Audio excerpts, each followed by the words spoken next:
Hello guys, Mayflom here, and I have a Stampendous wood-mounted stamp here that is just beautiful, beautiful flowers. And here I have, let's see, what do we have? 6, 7, 8, 9, 10, 11, 12, 13. There's 14 different Daniel Smith watercolor colors that I own.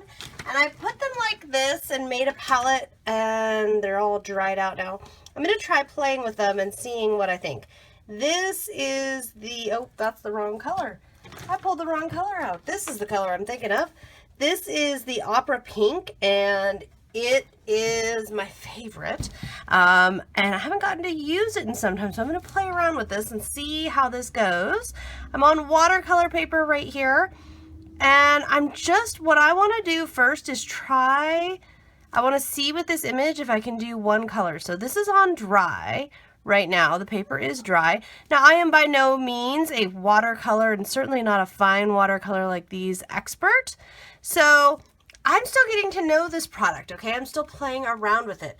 And look, I can move that up a little bit. You can see when I say it's pink, oh my goodness, it's pink. So I want to play around with some differences here. For example, this is onto the dry watercolor paper, which would probably be different than, and I'm going to trust this out on the sleeve over here. I love doing this, just testing out things and seeing, you know, what is the difference? What do I like? What do I not like? So this time I've put water down, and then I'm going to take a little bit of this and just run it along the edge. And look how I can already see the water is pulling that color down. It's giving it a very different look and feel. And I'm kind of having to leave it a little more to chance there. Let's see what happens if I put a little more here on these others. It's different.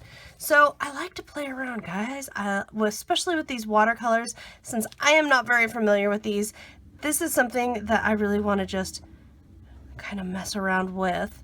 And this color in particular, really hot pinks, are so hard to find. Why does nobody have my love of hot pink? I'm not sure why. I am seeing, though, most definitely. And by the way, this image is stamped and then heat set. It's got black embossing, and you might notice, whoops, I dipped my hand in here. You want to be a little more careful than me when you're doing this. So I'm really liking the water first. I'm liking the water first and playing with that. As you may know, if you're a regular here, if you follow me for some time now, I wasn't really able to color very much at all for several months. So many months, actually. So I'm out of practice. And I'm really taking this opportunity to revisit my supplies, maybe some supplies like this one that I got right before, and see what I'm finding, what I like, what I don't like. I'll tell you this is going to be very time consuming if I just do this one petal at a time, my goodness. But I feel like it'll be worth it. I feel like I'll really enjoy this. Can you mix these? Can you match these? Can you do different things with them? Absolutely, guys, absolutely. I'm keeping this simple because one of the things I find a lot is I find it a lot of more complex tutorials and a lot of looks at products that maybe are more advanced. But what if you don't? I'm not good at drawing or coloring. Those are not, right now especially, I've been so out of practice. I'm regaining my skills, if you will. And I want to see basics, I really do. So I thought I would be just filming, like you see here, filming some of my experiments, and not necessarily the whole thing, because guys, I'm literally just going to keep repeating this. So since I am just going to keep repeating this process, and I'm going to stick with just one color here, I'm going to stop filming, but I'll show you a picture of this as a finished image. I'm thinking, I believe I have a green over here. I believe this one way over here is green. Let me test it here. Test it before I actually put it on. Yeah, that's a green, but it's not a green I like. Can you mix and match the Daniel Smith watercolors? Yes. Is that the fine artist way to go? Probably not. But you guys, I'm the mixed media crazy lady, so I'm not going to worry about that at all. These are my different set.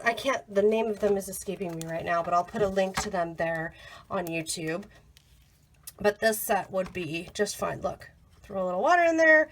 We can add whatever we like. You do not have to have all of the same color. So like there's bigger sets of these, for example, but I have the medium set. Well, that's just fine. And I'm not going to sweat a little water getting outside the lines there. That's just fine if I have the medium set and not the full set. It's just fine if I have, what did I say, 12 Daniel Smith watercolors and not the whole entire range.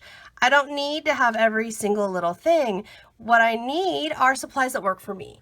And for example, here in this case, what's going to work really well for me is mixing and matching things I do have. And I can always, got a little much there, so we're blotting it off.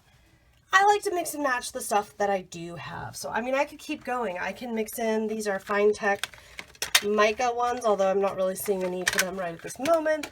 I could even go so far as to bring Distress ink in there, or like what I'm going to do right now, I've got my Prima Pastels. We'll bring Prima Pastels into the action here.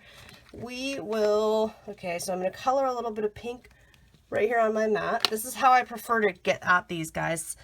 Okay, and then I can scoop up the color here with my water brush and apply it like so. And I'm going to wipe it off a little bit and add a little more water there. Okay, if I end up not liking one of these guys, it is not the end of the world, not even by a long shot. We don't have to worry, so I can play with putting the water down first, then adding the color. I can play with, I want this to be a very loose watercolor. I don't want this to be like super inside the lines perfect, so I like how that's looking. We've got more flowers here to play with. What else shall we play with, guys? Well, let's see. We've got our oil pastels. Oh, I know. We will pull out Distress crayons. Why not? Let's get our pink. You guys know I'm a pink fan here. Pull some pink out. You can mix and match a lot of your mediums. The key with all of these mediums that I've pulled out, if you haven't already figured it out, all of these mediums are water reactive. So what that means to you is all of these mediums, when they're touched with water, they react. They are watercolors or watercolor-like in that they're reacting with water, they're reacting with each other. That's interesting how those two are turning out like the exact same color. It makes me wonder if I need to clean up my water brush better, if it's, that really should be brighter. So that's interesting. I think my matte, oh, you know what it is? I'll tell you. I had a little bit of brown ink here, and I bet I didn't clean it off quite good enough. It's clean enough that you can't see it. I can't see it, but when I go to add pink, it's adding just like a little purplish undertone from the color that was there from yesterday's project, which actually, I'm actually digging it. I'm actually liking it. And that's all right too. It doesn't always have to be, yeah, you can see a little bit of brown when I'm wiping this up. That's okay. We're going to keep playing. I'm going to keep on messing around with my various mediums here. If you have questions, mixing and matching, I don't know, whatever you might have for me, feel free to leave me a comment or shoot me an email. I'm always happy to hear from you, and I'm always happy to help as well if I possibly can, or direct you to someone that I think maybe could help you out. I hope you have enjoyed this fun little watercolor play session, and I encourage you to get out there with your supplies and do some exploring of your own. I'll see you next time.